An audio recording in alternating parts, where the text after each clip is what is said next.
Guys, I hope when we have Colin Wilson on Fridays, you start listening to this man. I mean, we already felt good about Notre Dame all week, but I wonder how when much he made because that was his, what do you call it? His he hot called the sauce hot bet. sauce thing. Hot sauce. Woo! He said it's one of them bets where if you win this one and you lose all other 12 weeks, then it don't matter. So I did, and so because of that, I ended up doing a heavy play for me. Nothing heavy for most out there, but a heavy play for me.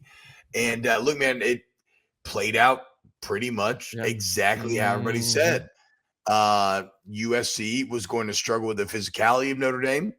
USC was going to struggle with the weather and the environment.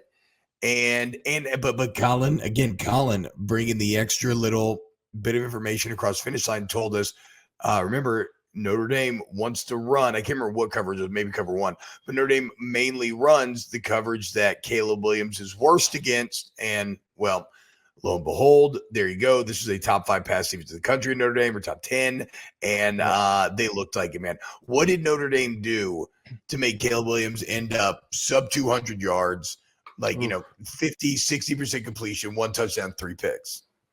There just weren't a lot of open receivers. I mean, plain and simple, like that. The DB showed up. There wasn't when Caleb Williams, because he had. I talked about it last week of the sense of you don't want Caleb Williams to get into drawing outside the lines. Like when he's running around and moving, a lot of times those turn into explosive plays. Well, when he was moving and trying to create with inside the pocket, one, it seemed like there's a lot of havoc still. It wasn't as clean for him to just run freely to create open lanes.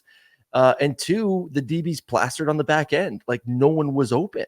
Like when you can run around like Caleb does, the beauty of it, and I'm sure a lot of you have heard this before, the beauty of when a quarterback creates outside the pocket, it's hard for a DB to match up with receivers for 4, 5, 6 seconds. And that's why guys get so wide open when you face USC. The receiver finds a way to create separation, and he has the arm strength and the ability to contort his body in unique ways to deliver the football with accuracy. And every time that he went to do that yesterday or last night, guys weren't open. They weren't. It was a mixture of incredible defensive play and coverage on the back end. And Caleb just had a bad night. It was just a bad night where he was trying to do too much against a really good defense on the road. And I've been in that moment before where it just seems like anything you try is just not working or is not going to work. And it sucks. And it sucks for USC because they're in such a huge microscope right now. But it was the worst night for them to have a bad night. And Caleb was just not feeling it. And Notre Dame, man, good for you guys. Like you kick butt. And you flip over to the other side. They did what they needed to do. I mean, they didn't have the ball a ton because their defense kept getting turnovers, but they didn't make any mistakes on offense. Yeah, it is weird. And exactly right. I would say credit Notre Dame for being very good situationally, right? You get a turnover, you maximize it by turning that into a touchdown. And so you look up 48-20 final score and you're like, oh my God, they must have dominated. But interestingly, it's like 250 total yards for Notre Dame, 3 of 10 on third down.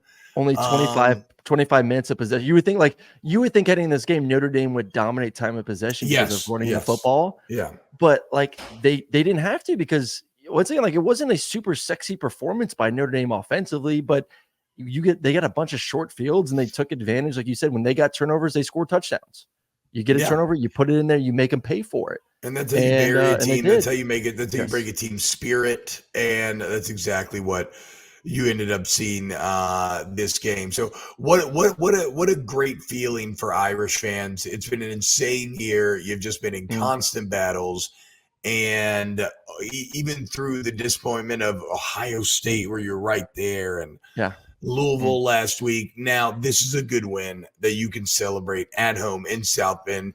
It always feels good for a Notre Dame fan to beat USC, especially to beat the hell out of a top 10 undefeated USC team that had the reigning Heisman winner on it, and you made him look absolutely pedestrian. I mean, how frustrating is it, though, for Notre Dame? I know you hate playing hypotheticals, but you are one possession away and one player away. I know. Don't forget. Like, how much is that going to haunt? Because if you lose one game for Notre Dame, you're 11-1. You're in the playoffs. There's a really good high probability that you're still in the playoffs. That 10 player on the field against Ohio State losing on the last snap of the game. Here we are trying to celebrate be Notre Dame fans, you could and be you're just bringing up their 7-1. lowest moment. You're just bringing up all their pain and all their it's just all their amazing me. Like, sadness. but heading into this game, we were having a legitimate conversation about like, where is Marcus Freeman in his second year as a head coach? Like, how much is he on the hot seat if they lose this game to USC? Now all of a sudden they win in a big way, and my mind shifts to what could have been this season for Notre Dame, because it is a good team. Like, yeah, there's some issues on the offense side of the football. Their playmakers are really still not there, but I look at their schedule and they still should be, favorites for the majority of the way there. I don't know what the line's going to be versus Clemson, but it's at home. One possession being down 10 players instead of 11 could cost you a spot in the playoffs, which is unfortunate. But man, I'm happy for Marcus Freeman. I all the videos of him celebrating. Look at there's two people that really won the day. And then there's two people that won yesterday.